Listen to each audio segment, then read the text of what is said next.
عزیزان دووبارە سڵاتان لەبێت لەگەڵتانە بەردەوامە بین و ئەم جارایان دووبارە تەوەری سۆدیۆمان هەیە و دووبارە کارێکی دیکەمان هەیە کە بە سپۆنسەری دەستگای میدیای کورساتە کە ئەم جارایان پرۆژەیەەکە بە سپۆنسەری دەستگای میدیای کورسات و کە ئەویش پرۆژەی سوولی سکرینەکە پرۆژەی سوولی سکرین لالایەن پرۆژێکی هاوبەشی نێوان کۆمسیۆنی فیلمی کوردستان و دەستگای میدیای کورساتە. جا من حەز ئەەکەم وردەکاریەکان لە میوانەکان بپرسم چونکە هەندێک وردەکاری زۆر جوان هەیە کە لە نێو ئەم سوولی سکرینەیە کە لە پارکی ئازادی شاری سلێمانی کۆمەڵێک فلم نمایشەکرن. حەزەکەم خۆی باسی بکات کە لە ئەمڕۆ دەست پێکات کە ئەویش کاکشێرۆ بەهرەدارمان لەگەڵایە کە بەڕێزیان سەرپەرشتیاری پرۆژەی سوولی سکرینن. کاکشێرۆ بەخێربێ بۆ ستودیۆی کورسات مەگەزین. زۆر سپاس. زۆر سپاس خۆشحاڵم بەناسیتان. زۆر سپاس دەکەم کەواتە باسێکی پرۆژەی سوولی سکرینمان بۆ بکە با بزانین ئەم بیرۆکەیە چۆن بۆتان دروست بوو و ئایا سوولی سکرین چییە بە بینەرانی بناسێن. بەڵێ سوولی سکرین پرۆژەیەکە لە پرۆژەکانی کۆمیسیۆن فیلم کوردستان کە کار لەسەر ئەوە ئەکات بەرهەمهێنانی کولتور لە بوارەکانی عێلاقی هەیە سەر بە پیشەسازی فیلم. ئەم پرۆژەیەکی بەردەوامی درێژخایانە بە درێژایی ساڵ چی بە پێی وەرز بێت چی بە پێی مان بێت کۆمەڵێک فیلم پەخشەکات لە شوێنی گشتی بەبێ بەرامبەر بۆ ئەو کەسانە یا بۆ ئەو بەڕێزانە یا بۆ خێزانەکان کە خوازیار و خواستی سێرکردنی فیلمیان هەیە. طبعاً ئێمە عادەتەن پەخشەکانمان هەمووی لە شوێنی دەرەوەی ئەبێت واتە ئاوتدۆر کە بە ئەنگلیزی پێ بڵێن و هەوڵ ئەین بە مۆدێلێ بێ کە گونجاو بێ و شیاو بێ بۆ کۆمەلگاکەمان. لەم ڕۆیان دەستمان پێکرۆ بە سوولی سکرین کە لە شاری سلێمانیە بەڵام پلانەکانمان وایە بچێتە شار و شارۆچکەکانی هەرێمی کوردستان بەگشتی و گەورەتر بکرێ و شێوازی فیلمەکانمان تیا بڵاوتر بکرێ. زۆر باشە کەواتە ئەو فیلمانە چێنی کە لە سوولی سکرین بڕیارە نمایش بکرێن و هەندێک وردەکارەکانمان بۆ باسکەی بە چ پێوەرێک فیلمەکانتان جیا کردوتەوە و تەمەنەکانتان چۆن جیا کردوتەوە و چۆن ئەم فیلمانەتان هەڵبژاردووە. بەڵێ طبعاً پرۆژەی سوولی سکرین ئەم پرۆژەیە ساڵێک زیاترە کاری بۆ سەرکراوە ئەویش لە ڕێی چەندین لێکۆڵینەوە و ڕێخستن و پەیوەندیکردن لە لەگەڵایانی پەیوەندیداری دەروی وڵات و ناوی وڵات هەتاوکو باشترین فیلم هەڵبژێرێ کە گونجاوە بۆ بینین بۆ بینەرەکان چی لەسەر ئاستی خێزانی بێ گەنج بێ یاخود مناڵ بێ یاخود خوێندکاری سینەمامان هەیە ئێمە چکەوە بەشێکی زۆر سەرەکی و سەرکەوتووە لە شاری سلێمانی لە کۆلێژی هونەرە جوانەکان چۆن ئەمە بگەڕێتەوە دووبارە بۆ خزمەتی ئەوان وەکو خوێندکار و چی وەکو بەشێکە لە داهاتوە بتوانن ببن لە پرۆسەی سوولی سکرینیش. اینجا ئەم هەڵبژارنانشکە کراوە لەسەر ئەساسێک کە کواڵەتی فیلمەکان بە دەرەجەی یەک چیرۆکەکانی بە دەرەجەی دوو هەروەها لە ڕووی تەکنیکیەوە جا بۆیە ئەم پەیوەندیە لەگەڵ کورسات کرا لە سەرەتاوە کە با بڵێن پێش ساڵێک و زیاتریش بووە لەبەرەوە ئەزانین هەردوو لایەن چی دەستگای میدیای کورسات لەگەڵ کۆمیسیۆن فیلم کوردستان هەردووکیان لەسەر ئاستێکی بەرز بیر ئەکەنەوە لەم جۆرە پرۆژانە لەم بیرکردنەوەوانە بۆ خزمەتکردنی ئەم کولتورە لە کۆمەلگا. زۆر باشە جا پێش بەرنامە باست لەوە کرد هەندێک وردەکاریت بۆ من باس کرد کە باست لە تەمەن کرد و باست لە شێوازی هەڵبژاردننی فیلمەکان کرد پێم بڵێ شێوەکان با بڵێن بەشەکانتان جیا کردوتەوە شەوەکانتان جیا کردوتەوە بۆچێ و بۆ چ تەمەنێکە یانیش بە شێوەیەکی گشتی فیلمەکان بۆ هەموو تەمەنێکە بن؟ بۆ هەموو تەمەنێک ئەبێت بەڵام بۆ نمونە ئێمە لە زمنی لێکۆڵینەوە بچووکەکانی کە کردبوومان یان خۆ با بڵێن گەورەکانیش نە بچووکەکان و لێکۆڵینەوە بۆمان دەرەکەوت بۆ نەخێزان کە بێ مناڵەکەی بێنێتە دەرەوە باوکو دایکەکان چ ڕۆژێک بۆیان گونجاوە جومعانە شەمانە یاخود پێنج شەمانە سێمە لەسەر بنەمای ئەو بڕیارە هاتوین و تومانە فلان فیلم بۆ فلان ڕۆژ بەم ستانداردە لەویا بێ جا ئێمە بە حکمی ئەوەی کۆمەلگایەکی کوردین فیلمەکانمان هەمووی ژێرنووسی کوردی کردووە بە ستانداردێکی زۆر باش و هەروە هەوڵیشمان ناوە کواڵەتی وشە سازیەکانی هەر لەسەر هەمان ئاست بمێنێتەوە. ئیتر بەم تەکنیکانە ئێمە هاتوین فیلمەکانمان خستۆتەوە خزمەتی کۆمەلگا با بڵێن ئەجا دواتر بڕیارمانداوە ئەم فیلمە هەڵەبژێرین لەم کاتەیە بۆ ئەم ڕۆژە چۆن فیلمەکانمان جیاوازە بۆ نمونە کۆمەڵی فیلممان هەیە لە بواری ئەنیمەیشنە کە بۆ دوو ڕۆژ بە بەردەوامی هەمانە چکە ئەنیمەیشن خەریکە ئەبێتە تەکنیکێک و ستایلێکی سەرکەوتوو داواکراو لە هەموو سینەماکانی جیهان وەشی بینین لە کۆمەلگای ئێمە لەلایەن چەندین دامەزراوە هەوڵەرێت فیلمی ئەنیمەیشن بە بەهێزی دروستکرێ بەڵام هێشتا جارێ نەگەشتوێنەوە ئاستە جیهانیە بۆی پێویستەکە ئەزمونونەکان بێنینە لای خۆمان هەتاکو لێیان فێر بین و بینەری بین بشبین بە بینەر چۆ کولتوری سێرکردنی فیلمیش شێوازی خۆی هەیە تەنهارەوە نییە من سێری فیلم بکەم ببزانم بۆ سێری فیلمەکەم کەی سەیری فیلمەکەم و لە شۆ سەیری فیلمەکەم و چیم وەرگرتۆ لەو فیلمەکە سێرم کردووە. ڕێک منیش ئەو پرسیارم بۆ دروست بوو کە ئایا ئێوە ئامانجتان لە ئەنجامدانی ئەم جۆرە پرۆژەیە لە کەشێکی کراوەیە و نمایشکردنی ئەم فیلمانە ئایا بۆ ئەوەیە کە کللتوری تەماشاکردنی فیلم دووبارە بگەڕێنەوە بۆ خێزانەکان و بۆ خەڵکی ئایا ئامانجتان ئەوە بووە؟ بەڵێ خۆی هەر هەبووە ئەم کولتورە، بەڵام بەهۆی سیستمی جیهانی ئەمڕۆ کە هەموو شتێک فراوان و لەبەردەستە بەهۆی تەکنۆلۆژیا و سۆشەڵ میدیاکان وای لێ هاتووە شتی کوواڵیتی بەرز لە نزم زۆر جارجیان ناکرێتەوە لای کۆمەلگای گشتی ئەگەر زانیاری نەبێت بە تایبەتی هەرزەکار بە تایبەتی گەنج دوای کە لە هەرزەکارێکی خۆی دەرەچێت. ئێمە هەوڵی ئەومانداوە ئەم دیوە پەروەردەیە بێنینەوە تۆ بێ پیشانی بیت قەباری سکرینەکە و چۆن بێ بۆ ئەم فیلمە ئەگەر تۆکو و بابەتێکی فێرکاریەتەوە بۆی بچیت جیاوازە لەوەی کە من سێری پارچەیەکی بکەم لە مۆبایلە کە زۆر کەس ئەم تەکنیکە ئەکا لەم ڕۆیە ئەڵە من لە مۆبایلەکەمەوە دانیشتم سێری فیلمێکم کردو ئەبینی خۆی فیلمێکی زۆر بە نرخە پێویستە لە زانکۆیە لە مەکتەبا لێرێ بۆ خوێندکارەکان یا بۆ مناڵەکان بۆی لی فێر بن کە زۆر تەکنیکی پەروەردەیتیایە زۆر تەکنیکی سینەمایی تیا کە بۆ سینەماکارەکان گرینگە پێویستە بەس لە ناو ئەو شاشە بچووکەیە ناتوانین بیبینی. ئێمە هاتوین ئەمەیە شێوازەکەی کە ئەڵێن بۆوانی کە حەزیان لە سێری فیلمکردنە کولتورەکە بگەڕێنینەوە فێری سکرینی گەورە بیچکە ئەمە هەبووە پێشتر بەس ئێستا دووبارە ئەکرێتەوە بە کوواڵەتی باشتر بە تەکنیکی جوانتر بە جێگاکردنەوەی ئەو چالاکیانی کە تێکەڵاوە لەگەڵ ئەوەیە هەبێت و لۆجیکیە مەسەن بۆ نمونە لە ڕووی خواردنەوە لە ڕووی دەنەوە لە ڕووی لایتەوە ئەمانە هەمووی پرۆسەیە ناکرێت مەسەلەن ڕووچاوی ئەو دیتێڵانە نەکی لە پاڵ ئەم پرۆسەس لە خۆی. ئێوە چۆن توانیوتانە کۆنتترۆلی ئەو کەشە بکەن و کێشانە بکەن با بڵین کە دروست ئەبێت لە کەشێکی کراوەیە بۆ بەشداربووان و بۆ بینەرانی فیلمەکان کە بێگومان لەوانەیە تووشی گرفتی بینین و بیسم بن هەندێک جار و ئێوە توانیوتانە کۆنتترۆلی ئەو حاڵەتە بکەن. سەبارەت بە کۆنتترۆلکردنی کەش ئێمە قەت ناتوانین لە هیچ دامەزراوەیەکە لە هیچ شوێنێکا بڵین لە سەیاسە دائیمەن بەڵام دامەڵین هەموو توانەکانمان خستۆتە ئامادەیەوە بۆ هاوکاریکردنی ئەو پرۆسێ بە جوانترین شێوە بێتە دی. طبعاً بە دووبارە لێرە ئێڵێمەوە بە هەماهنگی دەستگای میدیای کورسات توانراوە زۆر ئاستەنگی ببەزێنین لەم پرۆسەیە یاخود ئەزمونونەکانی فیلم کۆمیسیۆن کوردستان کە هەیەی لە چەندین وڵاتی دەرەوە لێرە توانیومانە زۆر ئاستەنگی ببەزێنین لەبەرەی ئەزمموی وڵاتانی دەرەوە کۆمیسیۆنە ئینتەرنەشناڵەکانی کە هەن لە وڵاتانی دەرەوە چۆن ئەم تەکنیکانەمان هێناوەتەوە بۆی بتوانین ئاتمۆسفیری شوێنەکە بخەینە خزمەتی پرۆسەکە. ئێمە بۆ نمونە تیمەکەمان زیاترە لە دوومان دوای ئەوەی کە شوێنەکە هەڵبژێرا لەلایەن دوو بەڕێزەوە کە زۆر بە جوانی بۆی چوبوون بواە بەلانی کەم و هەفتەی دوو جار سەردانی شوێن بکەین بە کاتی شەو بە کاتی عەسر بە کاتی نیۆڕۆیا شەو درەن هەتاوکو بزانین لە ڕووی دەنەوە چی پێویستە بێ لە ڕووی گەرمیەوە بەرچی ئەکەوین لە کاتێکا وەرزی گەرمی ئەمڕۆمان و پێش دوومان نەبوو بۆ نمونە ساو کاتە چینێ نەفسیە نەمانێت دەی با دوو دەرەجە گەرمتریکینان ناو خۆمانە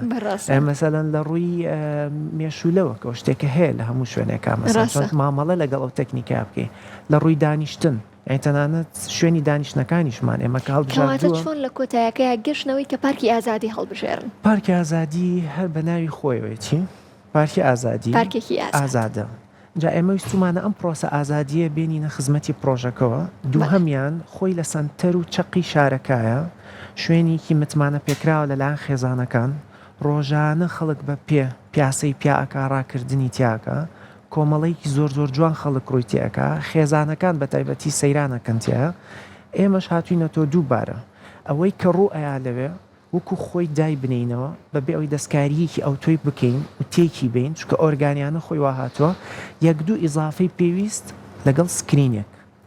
نەهاتوین ئازێتی پرۆسەکە بین بە بنیاتنانی ستەیج و دروستکردنی قەبارەیشتی گەورە هەتاوەکو لێچوی بکەین لە پرۆسەیەکی تیجاریکی تەرفیهی ئازێتی مۆدێلی شوێنەکە بین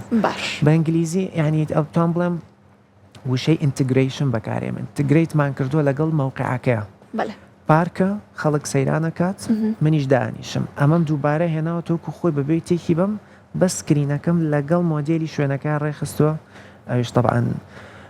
دەستخۆشیەکەم لە هەموو ئەو تیمانی لە بواری دیزاین و مارکتین و پرنتین و هەموو تەفاسیلەکان چکە هەر یەکە بە جوانترین خیبرە و تەجروبە ئیزافەیەکی خۆی دانا تا باشترین شتیان دەرکردو ئەمڕۆ بۆمان. دەستان خۆش بێ زۆر بە وردیبیری لێکراوەتەوە بێگومان چونکە وردەکاری زۆر بۆ بەڕاستی. با باسێک لە پرۆژەکە بکەین لە بەردەوامی پرۆژەکە بکەین کە ئاماژە و بۆوە کرد لە هەموو وەرزەکان بڕیارە بەردەوام بن. کەواتە چۆن لە وەرزی باران و بەفرە ئەتوانن درێژە بە پرۆژەی سینەمای کراوە بن. سەقف خێمە سەقف خێمە یعنی ئێوە هەر ناوە. جا سلەیمانیش دائیم شارێکی بە بەرهەمهێنەرە لە بواری کولتور و داهێنانە. من لەو بڕوایم ئەم جۆرە مەسەن بۆ نمونە بەڕێز ئەم پرسیارەوە کرد منەکیت مەگە کەسێک ئەم مقابلەیە بە وردی ببینێت و ئەو پرسیاری جەناب بکا لە من یا خۆی بیکاتەوە لە خۆی یەکسەر بەبێ یەک و دوو ڕەمبێکم سکێچێکدا بنێ بۆ ئەو دیزاینی کە ئەمڕۆ هەمانە لەوێ ئەڵێ بەس چۆن وای لێ بکەیت تەحملی بەفر و باران بکە. یعنی ئەمە یەکێکە لە شتەکانمان چۆن خەڵک هاو بەش بێ لەگەڵمانە لە پرۆسەکەیە هەر خۆمان نەبین کە بیرەکەینەوە. جا ئەمەشە من ئەکیدم بۆ پرۆسی زستان بێ یا بەفر بێت لە بارانەکانە مەسەلەن ئەکرێت مامەڵی جیاواز هەبێ لەگەڵ ئەم شێوازانە. سار خۆشتان بەڕێستان چالاکیەکی جوانتان هەیە لە کارگەی جگەری سلەیمانی کارگەی کولتور. بەڵێ ئەو جەمەلۆنانە کە کۆن بەکارهاتووە بۆ وەزیفەیەکی کەی دیاریکراوە ئەمڕۆ کراوە بە شێوەیەکی ئاوا بۆ بینینی جۆرە چالاکیەکی و کومۆندیال کە سەرەکرێ ئەوە بۆ خۆی تەکنیکێکە لە بەرهەمهێنانی داهێنان با بڵێن ئەوەش هەیە ئەم مۆدێلە لە سلەیمانیە. جا ئەمێ دووبارەیە ئەمەش تەکنیکە مامەڵی لەگەڵاکەین بەسڕم بێکم لە دارستانێکایەکەیت و بە شێوازێک دارەکانە خەیتە خزمەکەشی لێت. کاک شێرۆ زۆر بە خێرایی وەڵامەیەمەوە بێ بیرکردنەوە کەواتە ئەتوانین بڵین هەر لە ئێستا بیری لێکراوەتەوە و با بڵین پلانتان بۆ داناوە بۆ وەرزی پاییز و زستان. بەڵێ ئێمە لە ئێستاوە ئامادەکاریەکمان هەیە بۆ مانوونیەکە کە زۆر جیاوازترە لەم ستایلی ئێستا بەڵام دووریش ناکەوێتەوە لە ستایلەکە ئێستا چکە ئێمە زۆر بە مۆدێلێکی ئیکۆانە بیرەکەینەوە لە عینەن کاتیشا زۆر جینگە دۆستین بۆ نمونە شتانی کە ئەمڕۆ ئامادەیە لەوێ دووبارە ئامادە بکرێتەوە بەڵام بە مۆدێلێک کە گونجاو بێ لەگەڵ 10 فیلمە 15 فیلمە 20 فیلمەکەی کە شۆ ئەکرێ با بڵێ نمایشەکرێتەوە بۆ خەڵک. زۆر باشە باست لە فراوانترکردنی پرۆژەکە کردو وە گوتت لە شارەکانی دیکەی کوردستانیش بە هەمان شێوە بە نیازن کە ئەم پرۆژەیە بەردەوامی پێبن. دوای سلێمانی دوای شاری سلێمانی شارێکی کوردستان بەسەر ئەکەنەوە و ئەچن نمایشی فیلمەکانی لێ. لەو بڕواایە بم هەنگاوی دووهەمیشمان لە سلەیمانیە بەڵام و هەڵبژاردنمان بۆ شاری دووهەم ئەوە بە عەرەبیڵێن سپرایز بە ئینگلیزی مفاجئە بێ با داینیم بۆ ئەوە. زۆر باشە کەواتە با دووبارە بینەوە سەر فیلمەکان و باسێک لە ژانری فیلمەکانم بوو کە زیاترە فیلمانەی کە نمایشەکرێن ئەنیمەیشنیشی تیا بێگومان باس لە چیەکەن چ ژانرایەکەن. باشە بەگشتی فیلم کۆمیسیۆن کوردستان لەبەر ئەوەی کۆمەڵێک لاپ و وەرکشۆپی ئەنجام داوە لە فیلم لەسەر فیلم و لەسەر تەکنیکی بەرهەمهێنانی فیلم یاخود میدیا بەگشتی ئەبوایە هەر نزیک بێتەوە لەو فیلمانی کە ئەچێتەوە خزمەتی ئەم ستایلی وەرکشۆپ و لاپانی کە کردوویەتی پێشتر و کە دووبارەیە کاتەوە بە شێوازی گەورەتر و گونجاوتر. جا بۆیە مەسەن بۆ نمونە ئێمە زۆر فیلممان هەیە نەک زۆر بە لێبوورنەوە شێش بە هەڵەوتم چەند فیلممان هەیە بایۆگرافیە مەسا ئەمە لێرەیە باسی چیرۆکی خانمێک ئەکا کە چۆن توانی لە وەکالەی ناسایە سەرکەوتوو بێت. مەسەن بۆ خۆی ئەمە بە ئینگلیزی پێوترێ ئینسپایرێشن بۆی سروشی لێ وەرگرت. مەسەن زۆر کەس هەیە ئەکرێت کە ئامادە بوو سەیری کات ئەمە ببێتە هاوکارێک بۆ خۆی کە بتوانێت لە داهاتووە زۆشتی خۆی هەیە لی پەرەی پێبسەنێ یاخود فیلمی با بڵێن کەفرنەعوم کە فیلمێکی لوبنانیە ئەمە فیلمێکی ئاست بەرزە و لە جیهانیشا جایزەی خۆی وەرگرتووە و دیارە و دەرکەوتووە تۆ لێرە پیشانی ئەو تەکنیکانەیە چۆن ناوچەکانی ئێمە دووبارە ئیشی تیاکراوەوە لە پاڵ سیناریۆ و حیوار و شێوازی تەسویرەکەی بۆ ئێمە فیلمەکانیش کە هەڵبژێراوە سمبۆن ئەمە کەزەبلانکە ئەمە ئاخر سینێتی تیمی مارکتین پێی جوان بوو لە میدیاکە بەکار بێتەوە بۆ ئەوەی خەڵکی دیاریکراوی هەنێ بوار ئامادە بێت لەو ڕۆژەیە بتوانێت ئەو سینانە ببینێت کە خۆی ئارەزومەندێتی چی لە بواری ڤیدیۆگرافی بیا فۆتۆگرافی بیا پەروەردەی بێ بۆیە فیلمەکانیش کە هەڵبژێراوە لەسەر ئەو شێوازانە بووە ومە بەسمان بۆ ژێرنووسیکی کوردیکی باشیشی بۆ بکرێ بۆ ئەوەی زیاتر بگا بۆ کەسەکان کە تۆ تەکنیک و دەن و ڕەنی مەزبوط بوو زمانەکەشی باش بوو ڕێک تۆ کۆ بڵێ پرۆسەیەکی پەروەردەیەکی تەواوت وەرگرتووە. کاک شێرۆ ئێستا تۆ گوتت فلم هەیە بە زمانی عەرەبی و بە زمانی ئینگلیزیش هەیە بێگومان و فیلمێکی با بڵێن فەڕەنسیش. ئەنیمێشنێکی یابانیش هەیە بەڵێ، بەڵێ. و فەڕەنسیشمان بەڵێ. هەیە. چۆنە هیچ فیلمێکی کوردی نییە؟ چۆنە هیچ فیلمێکی کوردی هەڵبژێردرا بۆی کە نمایش بکرێت؟ ئێمە لە زمانی ڕیسەرجەکانمان لە فیلم کۆمیسیۆن کوردستان ئیشمان لەسەر بەرزترین ئاست کردووە. بەڵێ. اینجا ئەو بەرزترین ئاستە عادەتەن لەو بۆکسانە دروستە بە یاخود لەو مؤسساتانە دروستە بێت کە لە وڵاتانی دەرەوە ئەزمموی زۆریان هەیە بۆ ساڵانی دوور. بەڵێ. بۆ نوەسە من فیلمم هەیە لە ساڵی 1942 لە پاڵ نزیکترین فیلم کە ئێستا هەمە 2023 دەرچوە بەڵام کە ئەچیت مێژووی دامەزراوەکانیان ئەخوێنی تۆ کە چەند کۆنە پیشانت ئەیە ئەکسپریەنس و کواڵەتی ئیمکانیاتی کە لەو فیلمەیە دەنراوە و فعلەن ئێمە بەدوای باگراوندە شاگەڕاوین کە تا چەند ئەم فیلمە کواڵەتێکی بەرزە ناوچەی خۆمان ینی تەنها هەر فیلمی کوردی نەک بڵین مەسەلەن دەوروبەرەکەی خۆشمان بەعام نەمانتوانی لەم سانیەیە بتوانین فیلمێکی بۆ بدۆزینەوە نزیکی کەینەوە لەو کۆلێکشنی دە فیلمە بۆ نمونە بۆی هەیە منوکو نمونەیەکە ئەیڵێم دە فیلمی داهاتوو تایبەت ئەبێ لەسەر ساینس فیکشن بەڵێ. کە لە بواری زانستی خەیاڵ زانستی بەڵێ ئێستا بۆ نمونە ئێمە لە کوردیا نیمانە بەڵام هەوڵێک کراوە و دانەیەکیش کراوە نزیکە لە ساینس فیکشنەوە ئەکرێ بڵێم خوێندنەوەیەک ئەکرێ بۆ ئەو فیلمە بتوانێت شانبەشانی ئەو فیلمانی کە عەرزەکرێ ئەگەر هەبێ ئەچێتە پرۆسەسەکەەوە زۆر باش. بۆیە نەمانتوانین لێرە فیلمی کوردی دابنیم بەس بۆی کەواتە لە پرۆژەتان نابێ بۆ داهاتوو بەڵێ هیوادارین. ئەکید. کەواتە باسێکی فیلمەکەی ئەمڕۆمان بۆ بکە کە ئەمڕۆ دەستپێکی پرۆژەکەیە چه فیلمێک نمایی شەکرێت و باسێکی کەشەکەی ئێمان بۆ بکە خواردن و خواردنەوە هەیە و ئەو فیلمانەشی کە نمایی شەکرێت چکە خۆتەزانی کاتێک کە فیلمێک لە سینێمایە نمایی شەکرێت بەڕاستی ڕێگەی پێدراوە لەلایەن فیلمەکەەوە ئێوە ڕێگە پێدانتان هەیە بۆ نمایشکردنی و فیلمانە ڕاستە؟ بەڵێ ئێمە هەر دە فیلمەکە ڕێگە پێدانی وەرگیراوە لە ئۆفیسە سەرەکیەکانیان کە فیلمەکانیان لێ بەرهەم هێنراوە بەڵێ. و دامەزراوە پەیوەندیەکانی کە هەشە لە بینیانە و لەگەڵ ئێمە چی لە ڕۆژهڵاتی ناوەڕاست بنیا لە ئەوروپا بنیا لە مەزدەرەکەی خۆیان بێت توانیمانە پەیوەندیەکان ڕاستەوە خۆ لەگەڵیان بکرێت بە شێوازێکی فەرمی بە شێوازێکی یاسایی هەمووی لەیبڵی خۆی وەرگرتووە کە بە دیاری کراو لە بەرواری ئەوەنی ئەوەنە ئەو فیلمە لە سەعاوانەوە بۆ ئەوە نمایش ئەکرێ بۆ کۆمەڵگای شاری سلەیمانی لە هەرێمی کوردستان عێراق. کەواتە سەعات چەند دەستپێکە فیلمەکەی ئەم ئێوارێ و چه فیلمێکیش نمایی شەکرێت؟ ئێمە هەموو شەوێک لە هەشتی شەوە لە هەشتی ئێوارەوە نازەم شەوە ئێوارێ هەشت شەوە تەواو بۆ بەشەوە کاتە. ئۆکێ لە هەشتی شەوە نمایش دەست پێ ئەکا هەتاوکو دەونی و درێژترین فیلممان 2 سەعات و 20 دقەیە کورتترین فیلمیشمان سەعاتێک و 45 دقەیە فەکرێت یاری بکە لەو نێوانەیە ناکرێت بڵێم مەسەلەن دیاری کراوەکەی تاو ئەبێ بەس ئەوی کە دەست پێکا لە هەشتی شەوە بێ هەموو جارێ ئەم شەو بە پێی خشتەی فیلمەکانمان چیکە لە ئەکاونتەکانیش دابەزیوە بە کەزابلانکا دەست پێکات و مەبەستیش بوو بە کەزابلانکا دەست پێ بکەین چکە یەکەمینیان ئەو کۆنتترین فیلممان بووە هەڵمامژاردووە لە زمانی پرۆسەکە کە لە پارەوە ئەو پرۆسێدانراوە لە لایەن تیمەکەی پێش ئێمە لەگەڵ ئەوەشە فیلمێکی ڕەش و سپێتەنهایەکەی کە هەمانە لە نێو کۆلێکشنەکەمان و تەکنیکێکی بەرز چیرۆکێکی باش حیوارێکی مناسب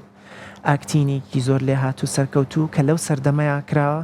ناکرێ من باسی کولتور و پەروەردە و هەنگاو بە هەنگاو بکەم ئەگەر پرۆسەکانیشم لە نمایشە بەم مۆدێلە نەڕوا ستێپ بای ستێپ بڵێن. دەستە خۆش بێ کاک شێرۆ سپاس بۆ تۆ سپاس بۆ ئامادەبوونە بێگمان لە ڕۆژانی داهاتووشا ئێمە دووبارە باس لە پرۆژەی سولی سکرینەکەینەوە کە بە سپۆنسەری دەستگای میدیای کورساتە دووبارە سپاس بۆ تۆ بە هیوای سەرکەوتن کاک شێرۆ و بەخێر بێن بۆ لامان زۆر سپاس.